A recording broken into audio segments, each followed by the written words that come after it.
The music of ancient Greece was almost universally present in society, from marriages and funerals to religious ceremonies, theatre, folk music and the ballad-like reciting of epic poetry. It thus played an integral role in the lives of ancient Greeks. There are significant fragments of actual Greek musical notation as well as many literary references to ancient Greek music, such that some things can be known, or reasonably surmised, about what the music sounded like, the general role of music in society, the economics of music, the importance of a professional caste of musicians, etc. Even archaeological remains reveal an abundance of depictions on ceramics, for example, of music being performed. The word music comes from the Muses, the daughters of Zeus and patron goddesses of creative and intellectual endeavors. The difference between music and philosophy. It is common to hear the term music of the spheres, and read of Pythagoras and his school,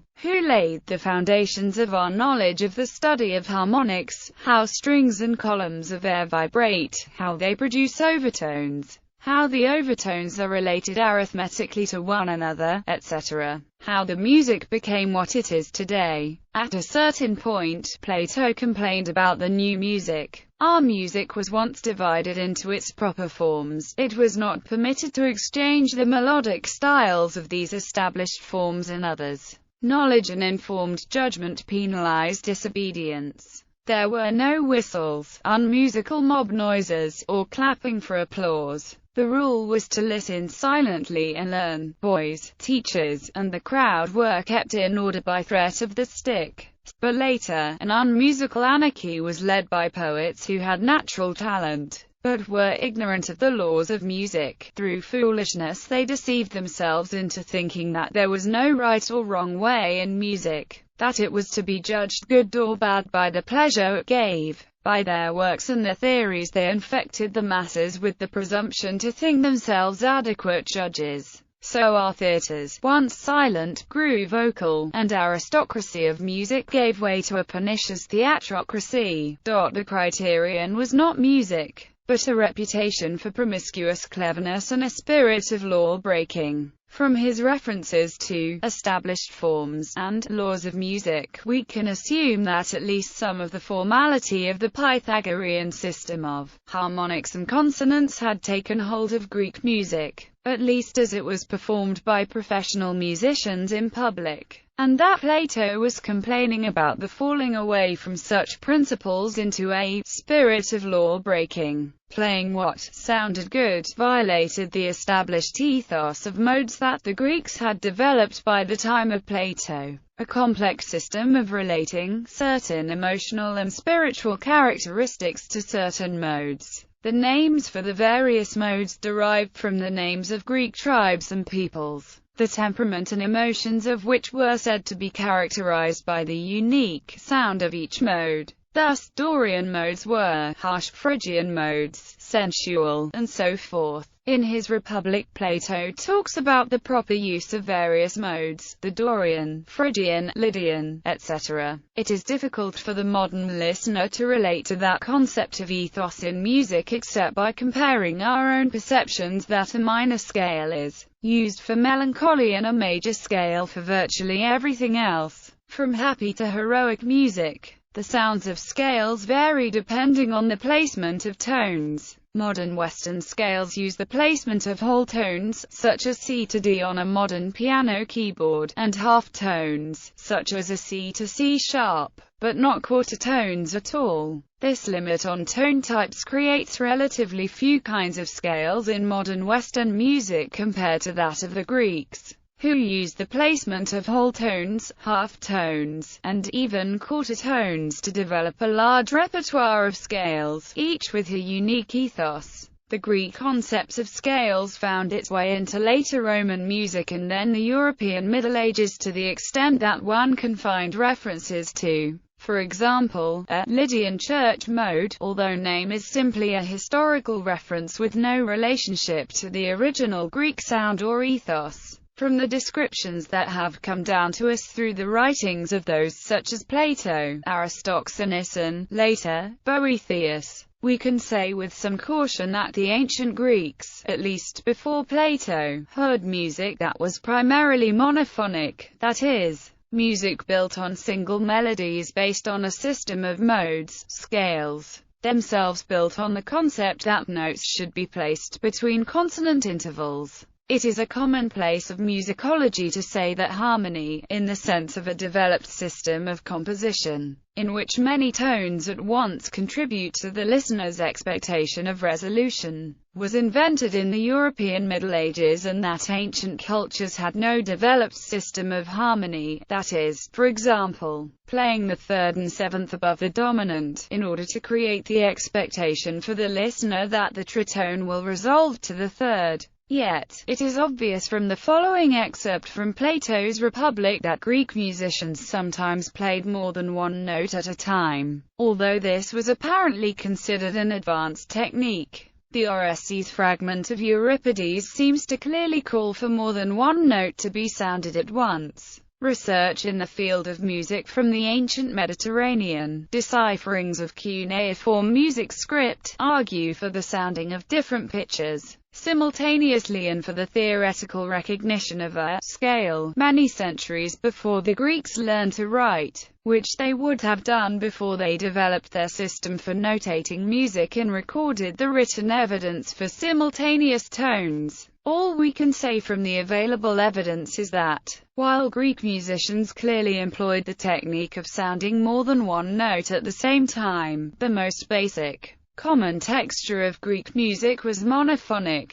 That much seems evident from another passage from Plato. The lyre should be used together with the voices, the player and the pupil producing note for note in unison. Heterophony and embroidery by the lyre, the strings throwing out melodic lines different from the melodia which the poet composed. Crowded notes where his are sparse, quick time to his slow, and similarly all sorts of rhythmic complications against the voices. None of this should be imposed upon pupils. Music in society. The function of music in ancient Greek society was bound up in their mythology. Amphon learned music from Hermes and then with a golden lyre built Thebes by moving the stones into place with the sound of his playing. Orpheus, the master musician and lyre player, played so magically that he could soothe wild beasts. The Orphic creation myths have Rhea playing on a brazen drum, and compelling man's attention to the oracles of the goddess, or Hermes, showing to Apollo,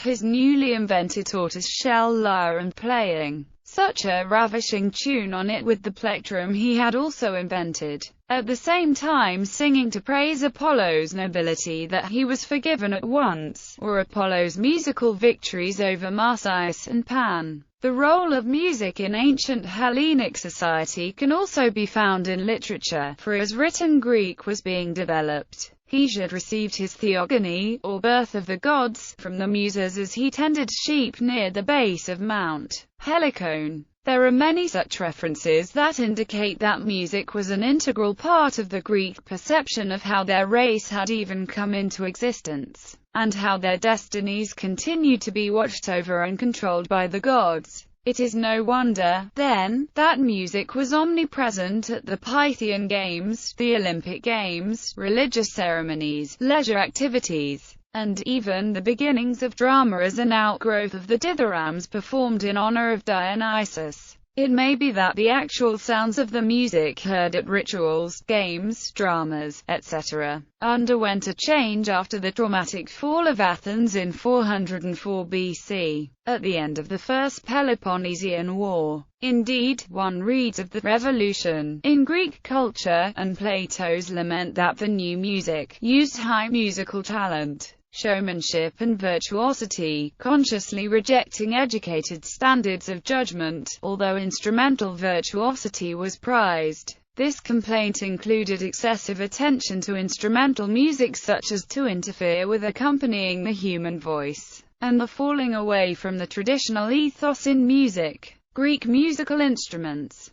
Instruments in all music can be divided into three categories, based on how sound is produced: string, wind, and percussion. Within this system, strings may be struck, bowed or plucked. Wind instruments may be single mechanical reed or double mechanical reed. Also, wind instruments may be lip reed, air reed, vocal cord reed and tuned, free reed. Percussion instruments may produce either a definite pitch or an indefinite pitch. The following were among the instruments used in the music of ancient Greece. The lyre, a strummed and occasionally plucked string instrument, essentially a handheld zither built on a tortoise-shell frame, generally with 7 or more strings tuned to the notes of one of the modes. The lyre was used to accompany others or even oneself a recitation and song. The kithara, also a strummed string instrument, more complicated than the lyre. It had a box-type frame with strings stretched from the crossbar at the top to the sounding box at the bottom. It was held upright and played with a plectrum. The strings were tunable by adjusting wooden wedges along the crossbar. The Aulus, usually double, consisting of 2 double red pipes, not joined but generally played with a mouth bound to hold both pipes steadily between the player's lips.